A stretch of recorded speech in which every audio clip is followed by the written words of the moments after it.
சோத்திரம் வந்தாலும் ஆமென் சொல்லுங்க பார்க்கலாம். ஆசாரியன் கர்த்தருக்கு சோத்திரம். அல்லேலூயா சொல்லுங்க பார்க்கலாம். யாரு? ஆமா சோத்திரம். மோசே என்கிற ஒரு தேவ மனிதன் கர்த்தருக்கு சோத்திரம். பேசினதே மோசேக்கு விரோதமாக தான். ஆமென் சொல்லுங்க பார்க்கலாம். பேசினதே யாருக்கு விரோதமாக தான்? மோசேக்கு விரோதமாக தான். ஏன் அப்படின்னாக்க என் ஜனங்கள் அறிவில்லாமையினால் என்ன செய்கிறார்கள்? சங்காரம் ஆகிறார்கள். மோசே என்கிற ஒரு தேவ மனிதன் ஜெபிக்கிற, ஆண்டவரே அவர்களை அழிப்பீர், ஆனா என் பேரை ஜீவ புஸ்தகத்திலிருந்து கிறுக்கி போடுங்க அப்படிங்கிற ஒரு இருதயம் உள்ள தன் சகோதரிக்காக அவன் திறப்பல நின்று ஜெபிக்கும் பொழுது, அல்லேலூயா சொல்லுங்க பார்க்கலாம், நீ ஜெபிக்கல, உன் அக்கிரமத்திலிருந்து நீ உணர்வு அடையல.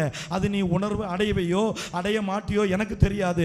ஆனா ஆவியானவர் என் உள்ளத்துல ஏவிடுறதுனால, டே அந்த அந்த நபருக்காக நீ ஜெபம் பண்ணுடான்னு சொல்லி சொன்னதுனால ஆண்டவர் இன்னைக்கு காலை வேளை சொல்லுகிறார், உன் அக்கிரமத்தினால உனக்கு வந்த தண்டனை இன்றைக்கு தீர்ந்தது. தீர்ந்தது, தீர்ந்தது.